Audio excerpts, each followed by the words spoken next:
ପିଲାମାନେ ନମସ୍କାର, ଆପଣମାନଙ୍କୁ ସ୍ୱାଗତ ପିକେଏସ୍ ଷ୍ଟଡି ସେଣ୍ଟରକୁ। ଦେଖନ୍ତୁ, ବହୁତ ଦିନର ମାନେ ଦୀର୍ଘ 8 ଦିନ ଧରି ଯେଉଁ ଆମର ଶୀତଳ ଯୁଦ୍ଧ ଚାଲିଥିଲା, ସରକାରଙ୍କ ସହିତ ଅନଶନ ଚାଲିଥିଲା, ହଙ୍ଗର ଷ୍ଟ୍ରାଇକ୍ ଚାଲିଥିଲା, ସେଇଟା ତର ପୂର୍ଣ୍ଣ ବିରାମ ଲାଗିଛି। ମାନେ ସେଇଟା ଏବେ ବନ୍ଦ କରିଦିଆଯାଇଛି ଷ୍ଟ୍ରାଇକ୍ଟାକୁ।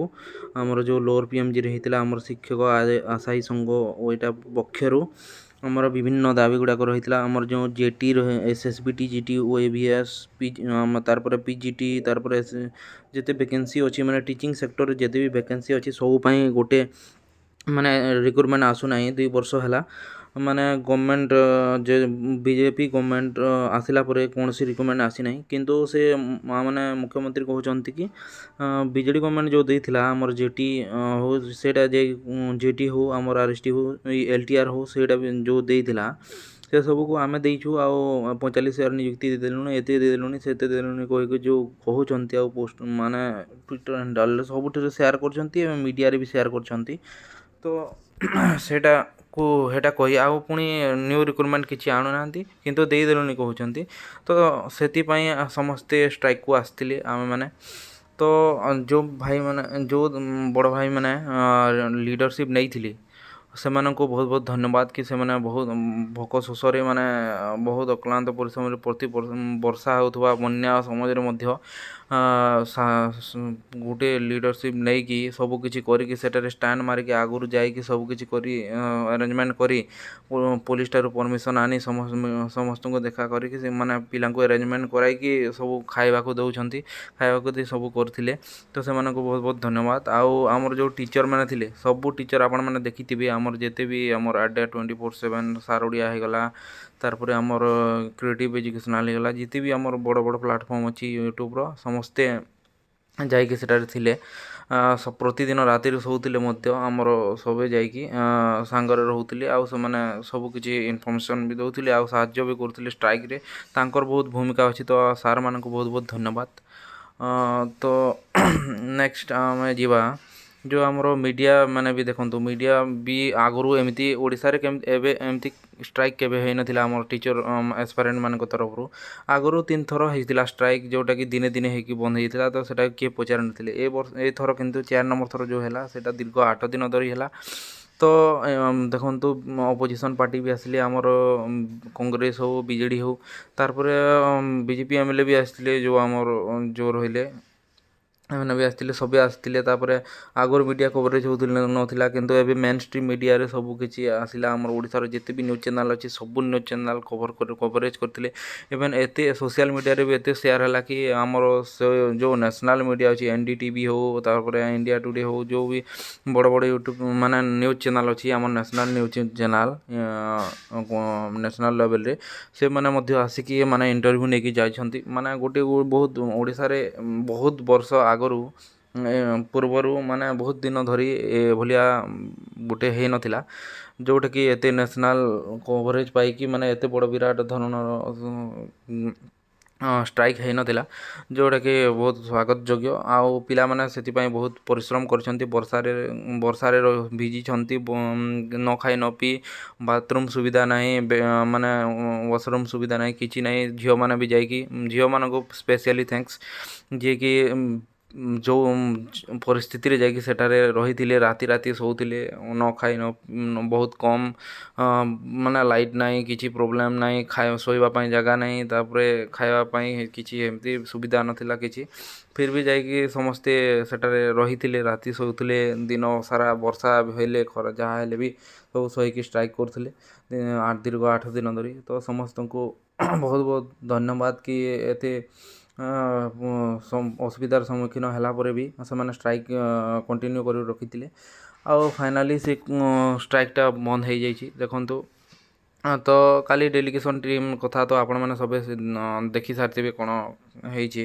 ତ ମୁଁ ଗୋଟେ କଥା କହିବା ପାଇଁ ଚାହୁଁଛି, ଯେଉଁ ଡେଲିଗେସନ୍ ଟିମ୍ ଯାଇକି ସେଠାରେ ଡିସ୍କସନ୍ କଲେ ତ ସେମାନେ କହିଲେ ସରକାର ତରଫରୁ ଯେଉଁମାନେ ରିପ୍ରେଜେଣ୍ଟେଟିଭ୍ ଥିଲେ ସେମାନେ କହିଲେ କି ଆମର ସବୁ ଯେଉଁ ଡିମାଣ୍ଡ ରହିଲା ଆମର ଏସ୍ଏସ୍ଟିର ଆଉ ଆମର OAVSର ସେପ୍ଟେମ୍ବର ସୁଦ୍ଧା ଆସିଯିବ। ଆଉ ଆମର SSBTGTର ଯେଉଁ PT ମାନେ ଏକ୍ସକ୍ଲୁଡ଼ କରିଦିଆଯାଇଥିଲା ଆମର ଯେଉଁ SSBTGTରେ ସେଟାକୁ ଇନକ୍ଲୁଡ଼ କରିବା ପାଇଁ ତ ଟାଇମ୍ ଲାଗିବ, ତ ବଜେଟ୍ ପାଇଁ ସେଟା ଅକ୍ଟୋବର ନଭେମ୍ବର ଲାଗିଯିବ କହିଲେ।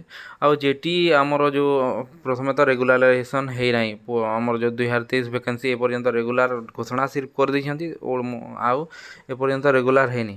ତ ସେଇଟା ସରିବ, ତାପରେ କିଛି କେସ୍ ଫେସ୍ ଚାଲିଛି, ସେଇଟା ବି ସରିଲା ପରେ ସେଇଟା କରି ନଭେମ୍ବର ଡିସେମ୍ବର ସୁଦ୍ଧା ଆସିବ କହିଲେ। PGT ରିକ୍ରୁଟମେଣ୍ଟ ବି ସେମିତି ନଭେମ୍ବର ଡିସେମ୍ବର ସୁଦ୍ଧା କହିଲେ। ସବୁ ସେମିତି ଅକ୍ଟୋବର ନଭେମ୍ବର ସେପ୍ଟେମ୍ବର ଡିସେମ୍ବର ସୁଦ୍ଧା ଆସିବ କହିକି କହିଲେ। ଆଉ ତାପରେ ଆଉ ମେନ୍ ଯେଉଁ ଥିଲା ଆମର କ୍ୟାଲେଣ୍ଡର ଏକ୍ଜାମ୍ କ୍ୟାଲେଣ୍ଡରଟା ସେଇଟା ତ ଆପଣମାନଙ୍କୁ ଜାଣିଥିବେ କି ସେମାନେ କହିଲେ କି ଆମେ ଏଥିପାଇଁ ନୂଆ, ତ ଆମେ କେବେ ମାନେ ଟିଚିଂ ସେକ୍ଟରରେ ସେମିତି SME ଡିପାର୍ଟମେଣ୍ଟ କେବେ କରିନଥିଲା ଆମର କ୍ୟାଲେଣ୍ଡର। ଆଉ ଏଇଟା ଆମ ପାଇଁ ନୂଆ, ସରକାର ବି ନୂଆ, ତ ଆମେ ସାଙ୍ଗେ ସାଙ୍ଗେ କରିପାରିବୁନି।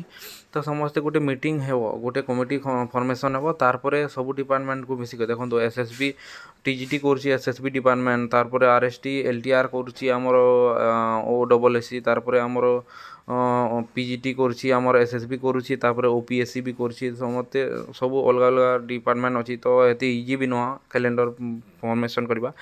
ତ ସେମାନେ ବି ଟାଇମ୍ ମାଗିଛନ୍ତି କି ସମସ୍ତେ ମିଶିକି ଗୋଟେ ମିଟିଂ କରିବେ ଆଉ କମିଟି ଗଠନ କରିକି ସେଇଟା କ୍ୟାଲେଣ୍ଡରଟା ପ୍ରସ୍ତୁତ କରିବା ପାଇଁ କରିବେ। ଆଉ ତ ଏଇଟା ବହୁତ ସ୍ୱାଗତ ଯୋଗ୍ୟ ଜିନିଷଟିଏ, ଯଦି ହେବ ବହୁତ ବଡ଼ ରିଭଲ୍ୟୁସନ୍ ଆସିବ। କାହିଁକିନା ଏଇଟା ସିର୍ଫ ଆମମାନଙ୍କ ପାଇଁ ନୁହେଁ, ଫ୍ୟୁଚର୍ ଜେନେରେସନ୍ ପାଇଁ ମଧ୍ୟ।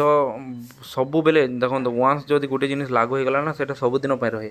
ତ ନେକ୍ସଟ ଯେଉଁ ପିଲାମାନେ ବି ଏବେ ପଢ଼ୁଛନ୍ତି ଆଗକୁ ଆସିବେ ଫ୍ୟୁଚର୍ ଜେନେରେସନ୍ ପାଇଁ ସେମାନଙ୍କର ସିକ୍ୟୁରିଟି ଆସିଗଲା କି କ୍ୟାଲେଣ୍ଡର ୱାନ୍ସ ପ୍ରସ୍ତୁତି ହେଇଗଲା ପରେ ସେମାନେ ଆରାମସେ ଏଇ ଜିନିଷ ପାଇଁ ଆଉ ଷ୍ଟ୍ରାଇକ୍ କରିବା ପାଇଁ ପଡ଼ିବନି। କିଛି ନାହିଁ କି ଏକ୍ଜାମ୍ କେବେ ଆସିବ, କେଉଁ ପୋଷ୍ଟ କେବେ ଆସିବ, କ୍ୟାଲେଣ୍ଡର ଆସିଗଲେ ଅଚିନ୍ତା ସେମାନେ ପଢ଼ିପାରିବେ କି ଡାଉଟ୍ରେ ରହିବେନି। ଆମେ ଯେମିତି ଡାଉଟ୍ରେ ରହୁଥିଲେ କି ଆମ ପିଲାମାନେ ଯେଉଁ ଷ୍ଟ୍ରାଇକ୍ କରିଥିଲେ ସେମାନେ ଡାଉଟ୍ ରହୁଥିଲେ କି କେବେ ଆସିବ ଜବ୍, କାହାର କିଛି ଠିକ୍ ଠିକଣା ନାହିଁ, ତାଙ୍କର ମନ ଇଚ୍ଛା ଇଲେକ୍ସନ୍ ଟାଇମ୍ରେ ଭରି ଦିଅନ୍ତି, ଏମିତି କରି ପୋଷ୍ଟ ଦେଇଦେଲେ। କିନ୍ତୁ ଏକ୍ଜାମ୍ କ୍ୟାଲେଣ୍ଡର ଆସିଲା ପରେ କ'ଣ ହୁଏ କି ସେମାନେ ପ୍ରପର୍ ମେନସନ୍ ଥାଏ କି ଏଇ ମାସରେ ଏଇ ମନ୍ଥରେ ଏଇ ଏକ୍ଜାମ୍ ହେବ, ତ ପିଲାମାନେ ସେଇ ହିସାବରେ ପଢ଼ାପଢ଼ି କରନ୍ତି। କିନ୍ତୁ ଏଇଟା ମନମୁଖୀ କରୁଥିଲା ସରକାର କି 2 ବର୍ଷରେ ଭରିବ, 5 ବର୍ଷରେ ଭରିବ, ତାଙ୍କ ମନ ଇଚ୍ଛା। ତ କ୍ୟାଲେଣ୍ଡର ଆସିଲା ପରେ ସେମାନେ ଗୋଟେ କରିବେ ପ୍ରୋସେସିଂ କରିକି ସେମାନେ ହିଁ ନିହାତି କରିବାକୁ ବାଧ୍ୟ ହେବେ।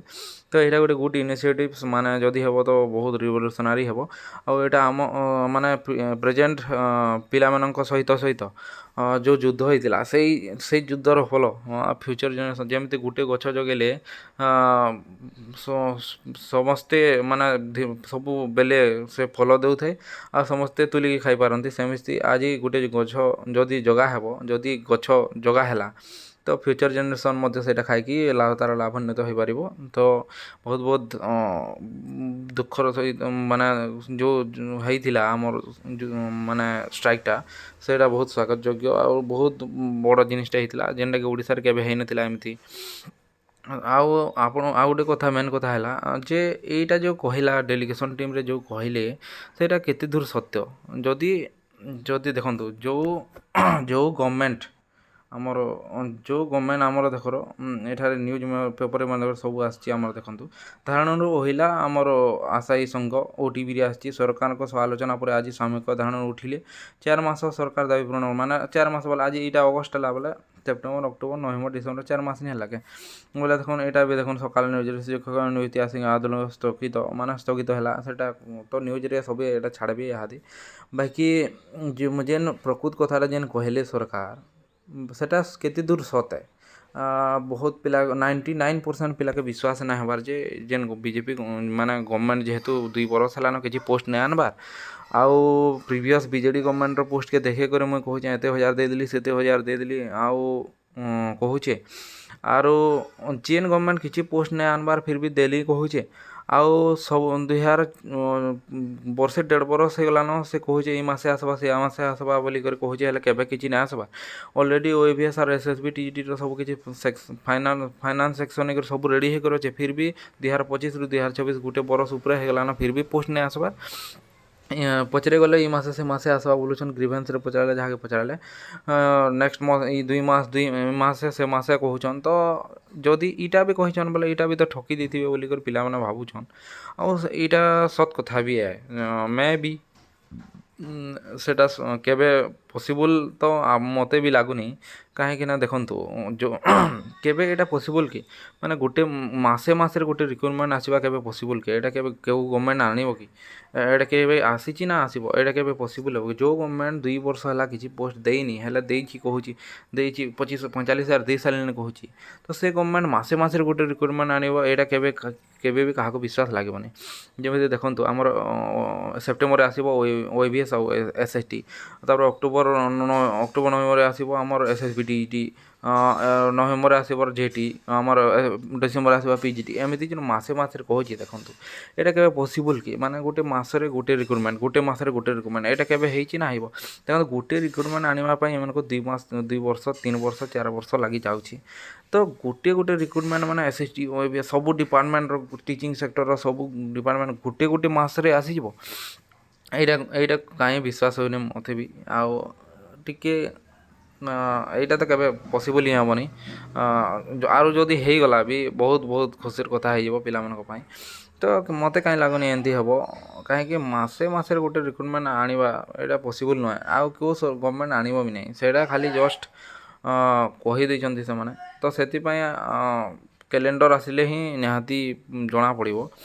ତ ଏଇଟା କେବେ ପସିବୁଲ୍ ନୁହେଁ ଗୋଟେ ମାସରେ ଗୋଟେ ରିକ୍ରୁଟମେଣ୍ଟ ଆସିବ ମୋତେ କାହିଁ ଲାଗୁନି ଏଇଟା ଆସିବ। ଆଉ ଯଦି ଆସିଯାଉଛି ହୋପ୍ କର କି ପଜିଟିଭ୍ ଥିଙ୍କିଂ କର କି ଯଦି ଆସିଯିବ ତ ଭଲ କଥା। ଆଉ ଯଦି ନେକ୍ସଟ ନ ଆସିଲା ତ ପୁଣି ଥରେ ଷ୍ଟ୍ରାଇକ୍ କରିବାକୁ ପଡ଼ିବ। ଆଉ ଯେମିତି ଆମର ଲିଡ଼ର ମାନେ କହିଥିଲେ କି ଯଦି ସେମାନେ ଯେଉଁ ଭାବରେ କହିଛନ୍ତି ସେଇଟା କରିବ ନାହିଁ ତ ଆମେ ନେକ୍ସଟ ଷ୍ଟ୍ରାଇକ୍ ଓହ୍ଲାଇବା। ତ ସେ ଦେଖନ୍ତୁ ଗଭର୍ଣ୍ଣମେଣ୍ଟ ପଲିଟିସିଆନ୍ ମାନେ ସେମିତି କହନ୍ତି ସେଇଟା ତ ସବେ କହନ୍ତି BJD ଗଭର୍ଣ୍ଣମେଣ୍ଟ ଥିଲା ବି କହୁଥିଲା BJP ଗଭର୍ଣ୍ଣମେଣ୍ଟ ସବୁ ଯେଉଁ ଗଭର୍ଣ୍ଣମେଣ୍ଟ ବି କହନ୍ତି ସେମାନେ ସେମିତି କହନ୍ତି ପିଲାଙ୍କୁ ସେଇଟା କରିବା ପାଇଁ।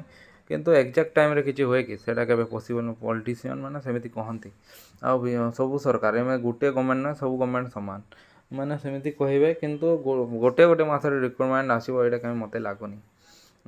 ଆସିବ ଯଦି ଆସିବ ଗୋଟେ 2ଟା ଆସିଯିବ ଆମର SSB TGT OAVS ସେଇଟା ରେଡ଼ି ହେଇକରି ଅଛି ମେ ବି ସେଇଟା ଆସିପାରେ। କିନ୍ତୁ ଯେଉଁ ମାସରେ ସବୁ ଆସିବ PGT ଆସିବ JT ଆସିଯିବ SSB TGT ଆସିଯିବ ଲେକ୍ଚର ରିକ୍ରୁଟମେଣ୍ଟ ଆସିଯିବ ନନ୍ ଟିଚିଂ ସବୁ ପୋଷ୍ଟ ଆସିଯିବ SSDର ଆସିଯିବ SSBର ଆସିଯିବ OPSCର ଆସିଯିବ ସବୁ କହୁଛନ୍ତି ସେଇଟା କେବେ ପସିବୁଲ୍ ନୁହେଁ। ଏଇଟା ବିଲକୁଲ ପସିବୁଲ୍ ନୁହେଁ ସେଇଟା କେବେ ଆସିପାରିବ ନାହିଁ ସେଇଟା ଜଷ୍ଟ କହିଦେଇଛନ୍ତି।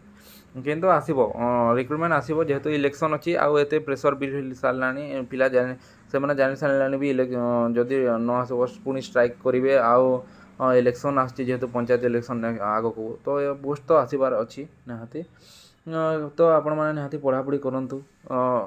ଏଇଟା ବିଶ୍ୱାସ ଯୋଗ୍ୟ ନୁହେଁ କିନ୍ତୁ ବିଶ୍ୱାସ କରିକି ପଜିଟିଭ୍ ଥିଙ୍କିଂ ନେଇକି ପଢ଼ିବାକୁ ଆମକୁ ପଡ଼ିବ ନିହାତି। ଆମର ମେନ୍ ଜିନିଷ ହେଲା ପଢ଼ିବା ଛଡ଼ା କିଛି ନାହିଁ। ତ ପଢ଼ାପଢ଼ି କରନ୍ତୁ ଯଦି ପୋଷ୍ଟ ଠିକ୍ ଟାଇମ୍ରେ ଆସିଯାଉଛି ଯେମିତି ସେମାନେ କହିଛନ୍ତି ତ ବହୁତ ଖୁସିର କଥା ହେଇଯିବ। କିନ୍ତୁ ଯଦି ନ ଆସିଲା ତ ପୁଣି ଆମକୁ ଆନ୍ଦୋଳନ କରିବାକୁ ପଡ଼ିବ କି କିଛି କରିବା ପାଇଁ ପଡ଼ିବ। ତ ନିହାତି ଭାବରେ ସେଥିପାଇଁ ବି ରେଡ଼ି ରୁହନ୍ତୁ। କିନ୍ତୁ ମେନ୍ ଜିନିଷ ଏବେ ରହିଲା ଦୀର୍ଘ 8 ଦିନ ହେଲା ପିଲା ପଢ଼ି ନାହାନ୍ତି କି ଖାଇନାହାନ୍ତି ପିଇନାହାନ୍ତି ତ ରେଷ୍ଟ ନେଇକି ଦିନେ ନିହାତି ପଢ଼ାପଢ଼ି ଷ୍ଟାର୍ଟ କରନ୍ତୁ। ନେକ୍ସଟ ଦେଖାଯାଉ କ'ଣ କରୁଛି ଗଭର୍ଣ୍ଣମେଣ୍ଟ। ଆଉ ଯଦି ନହେଲା ପୁଣି ଥରେ ଷ୍ଟ୍ରାଇକ୍ କରିବା ଆଉ ନେକ୍ସଟ ଇଲେକ୍ସନ୍ ଆଉ ଗୋଟେ ଜିନିଷ ଏଇଟା ମନେ ରଖିଥିବେ କି ନେକ୍ସଟ ଇଲେକ୍ସନ୍ରେ କ'ଣ କରାଯିବ ଏସବୁ ଦିନ ଆପଣମାନେ ନିହାତି ମନେ ରଖିଥିବେ ଆଉ ସେଇ ହିସାବରେ ଆପଣ ଇଲେକ୍ସନ୍ରେ ତା'ର ଜବାବ ଦେବେ ସେଇଟା ଆପଣମାନେ ନିହାତି ଭାବରେ ମନେ ରଖିଥିବେ। ଦେଖନ୍ତୁ ଏଇ ଦିନକୁ କେବେ ଭୁଲିବେନି ଯେଉଁ ବର୍ଷା ଶୀତ କାକର ଆଉ ଯେଉଁ ମନ୍ତ୍ରୀମାନେ ଯେଉଁ ଧମକ ଦେଉଥିଲେ ଏମିତି କରିଦେବୁ ମାନେ ଆସିବନି ଆମ ଇଚ୍ଛା ଆଣିବୁ ସେଇ କ'ଣ କହୁଥିଲେ ସେଇଟା ମାନେ ବି ମନେ ରଖିଥିବେ। ତ ଆପଣମାନେ ନିହାତି ମନେ ରଖିକି ନେକ୍ସଟ ଇଲେକ୍ସନ୍ରେ ତା'ର ଜବାବ ଦେବା ପାଇଁ ରେଡ଼ି ରୁହନ୍ତୁ। ଆଉ ଆମ କାମ ହେଲା ପଢ଼ିବା ତ ପଢ଼ାପଢ଼ି କରନ୍ତୁ। ଯଦି ପୋଷ୍ଟ ଆସିଯାଉଛି ତ ବହୁତ ଖୁସିର କଥା ଆଉ ପୋଷ୍ଟ ନ ଆସିଲେ ତ ପୁଣି ଥରେ ଷ୍ଟ୍ରାଇକ୍ ହେବ ଆଉ ସେଥିପାଇଁ ବି ରେଡ଼ି ରୁହନ୍ତୁ। ଧନ୍ୟବାଦ।